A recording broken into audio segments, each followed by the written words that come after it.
تو یوں سمجھ لو کہ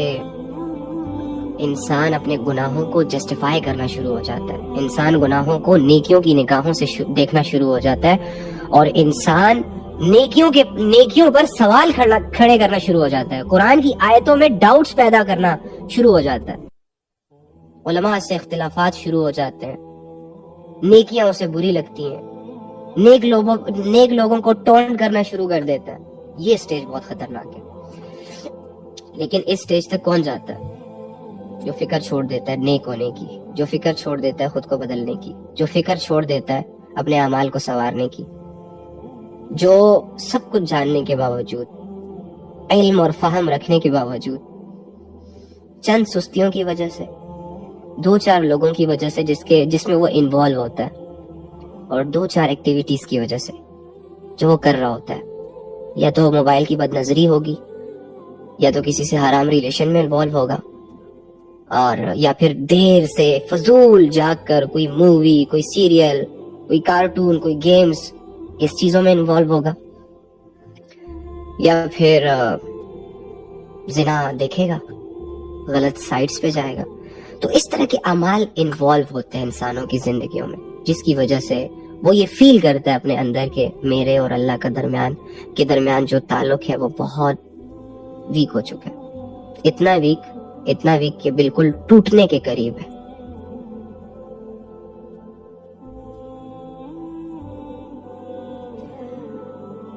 اس کی مین وجہ کیا ہے؟ مین وجہ یہ نہیں ہے کہ آپ گناہ کرتے رہتے ہو۔ اگر گناہ کرتے ہو تو ریئلائز بھی تو ہو رہا ہے، اگر برے ہو، اگر تمہارا ظاہر برا ہے تو اندر تمہارا اچھا بھی تو ہے۔ مین چیز یہ ہے کہ انسان امید چھوڑ دے اپنے اللہ سے۔ شیطان جس مشن پہ ہوتا ہے کہ انسان سے اتنے گناہ کروائے جائے، اتنی غفلتیں کروائی جائیں، اتنا اسے الجھایا جائے کہ یہ خود اس بات کو تسلیم کر لے کہ میرا اور اللہ کا تعلق باقی نہیں بچا، اب میں ٹھیک نہیں ہو سکتا، میں اسے نہیں چھوڑ سکتا، میں اسے نہیں چھوڑ سکتا، میں یہ نہیں چھوڑ سکتا، میں وہ نہیں چھوڑ سکتا، میں یہ نہیں کر سکتا، میں وہ نہیں کر سکتا، مجھ سے یہ نہیں ہوگا، مجھ سے وہ نہیں ہوگا۔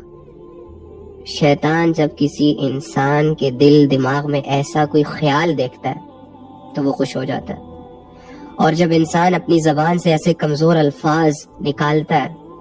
جو مایوسی کے ہوتے ہیں، تو انسان اللہ سے دوری فیل کرنا شروع ہو جاتا ہے، اور اس دوری میں پھر وہ اللہ کو چھوڑ دیتا ہے۔ کیسے آئیں اللہ کی طرف؟ کیا کریں؟ آنا بھی چاہتے ہیں، نہیں آنا ہو رہا، جسم ساتھ نہیں دے رہا، صبح اٹھنے نہیں ہو رہا، رات کو اگر کسی سے بات کرنی پڑ گئی تو ساری رات جاگنے کو تیار، لیکن اگر اللہ کا نمبر آیا تو اگر مشکل سے عشاء کی نماز پڑھوں گا، اور عشاء کی نماز پڑھنے کے بعد فوراً سونے کے خیال آئیں گے۔ اگر میری صبح 4 بجے کی فلائٹ ہے تو میں مرغے سے پہلے اٹھوں گا، تیاریاں کروں گا، جاؤں گا، لیکن جب بات اللہ کی آئے گی تو ایسی غفلت کی نیند، ایسی میٹھی نیند سویا رہوں گا جیسے کہ میں برسوں سویا نہیں،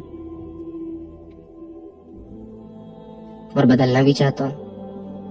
ایسی زندگی تو بھیڑ بکریوں کے ساتھ بھی سوٹ نہیں کرتی، وداؤٹ اینی ڈسپلن، کوئی ویژن نہیں، کوئی وہ نہیں۔ اور کب تک؟ 20 سال کے بعد ہماری جوانیاں پیک لیول کی شروع ہو جاتی ہیں، ہمارا عقل و فہم بحال ہونا شروع ہو جاتا ہے، دنیا کی آسائشیں، دنیا کی راحتیں، دنیا کے اسباب سمجھ آنا شروع ہو جاتے ہیں، اور عین اسی موقع پہ اللہ یہ ڈیمانڈ کرتا ہے کہ اپنی جوانیوں کو محفوظ کرو، کہ جس موقع پر انسان کو لذت چاہیے ہوتی ہے، فینٹیسیوں میں انوالو ہونا چاہتا ہے، کسی کے ساتھ حرام تعلق رکھنا چاہتا ہے، جوانی کا وہ سٹیج کہ جس میں یاریاں دوستیاں بہت انسان کو لبھاتی ہیں۔ اعوذ باللہ من الشیطان الرجیم،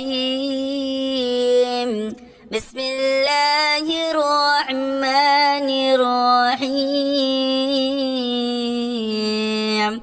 عما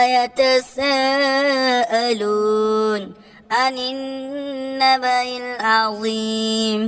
الذي هم فيه مختلفون كلا سيعلمون ثم كلا سيعلمون ألم نجعل الأرض مهادا والجبال أوتادا وخلقناكم أزواجا وجعلنا نومكم سباتا وجعلنا الليل لباسا وجعلنا النهار معاشا وبنينا فوقكم سبعا شدادا وجعلنا سراجا وهاجا وأنزلنا من المعصرات ماء ثجاجا لنخرج به حبا ونباتا وجنات ألفافا إن